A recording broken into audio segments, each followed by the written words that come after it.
Good morning and happy Monday. So, we are going to be going into two different parables. One of them you've probably heard of before, which is The Emperor's New Clothes, and the other is a poem, The Blind Men and an Elephant. Now, we're going to take a little bit to talk about what a parable is versus what a fable is. And that is something that you've probably experienced before, but you have no idea the difference between the two words. So, a parable is usually defined as a story in prose or verse, so in poem or in story, that illustrates one or more instructive lessons or principles. Now, the big difference between a fable and a parable is that fables use animals, plants, or inanimate objects as characters, whereas parables have human characters, okay? It's a kind of metaphorical analogy. So, in general, parables and fables are stories that are used to instruct specific lessons, usually kind of world moral lessons, and usually to kids, right? So, if we were to take a look at something that we've heard of before, something like, let's say, the tortoise and the hare would be a fable, not a parable, because the tortoise and the hare uses animals to teach us that slow and steady wins the race, right? To not rush, to take our time, and to not go back and tease people that are maybe doing a little bit worse than us. Now, on the flip side, a parable would tell that story using people, right?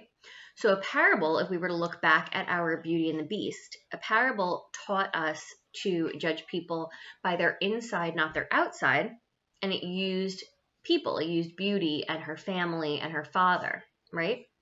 So the big difference between parables and fables is that fables use animals, plants, or normally inanimate objects as the characters. So they make them animate, they make them be able to talk, or they make them able to move. And parables focus on people, right? So both of these stories are going to be parables. So they're going to use people to show us some sort of important lesson. Now, the one that we're going to do first is the poem, and that is The Blind Men and an Elephant.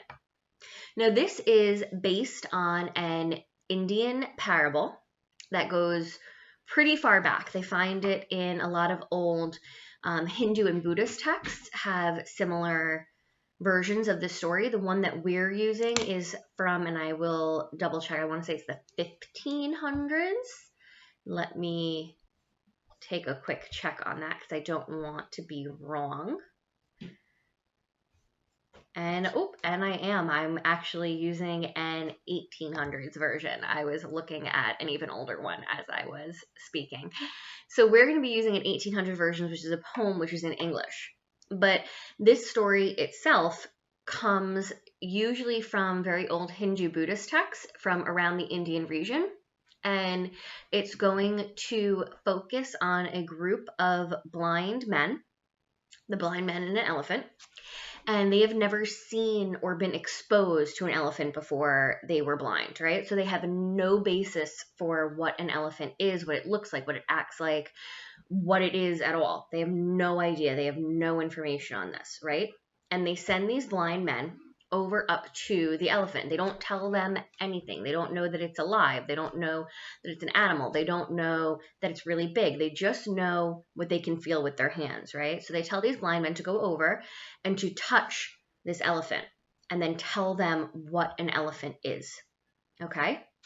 So if we go really far back, and that's where I'm getting all my dates mixed up, there is a proverb from an old Sanskrit text that relates back to this, and it says, "Reality is one, but wise men speak of it variously." Right? So reality is one. There is only one world, right? We all experience whatever this one universal reality is that we're in. But that wise men, so people that are informed, speak of it variously, that they see it from different sides. So that is going to be the general idea of what we're going to be dealing with in this parable, right? We're going to have this group of men that are experiencing the same thing. and we're going to see how they either use each other to figure out what an elephant is, or how they kind of go back from each other and don't want to work together, because we do also know that not everybody likes to work together. So my question for you today is going to be, the big question is going to be, how would you use your senses of touch, maybe listening, maybe smelling, or anything else besides your vision, to figure out what something is? Okay, and now you have to imagine that you have no idea what that thing is. You've never experienced it before. So if someone was to hand me, let's say, I can't hold on to it. Let's say someone was to hand me this pen. If I was to close my eyes and touch it and I didn't know what a pen was, right? I would be able to feel that kind of goes down to a point in one side. I would be able to feel that it's round. Okay, I would be able to feel that it's cylindrical, right? So that it's circular. But I wouldn't know for sure that it's a writing implement because I'd never had a pen before. Okay, so how I would use that information to try to figure out what it is. So I might say that it's a stick if I didn't know what it was. Then at that point, maybe I start holding it or playing with it and figuring out, oh, maybe it's like a pencil, because that would be something that I do know, even if I have no idea what pens are. So how would I use kind of my other senses to figure out what something is? And maybe would I bring other people in? Do I have that personality that I'm willing to do that or not? Okay, so I am going to post this video, and then I'm going to post you guys like a 3-question little participation quiz, and then we will start reading our poem on Tuesday or Wednesday.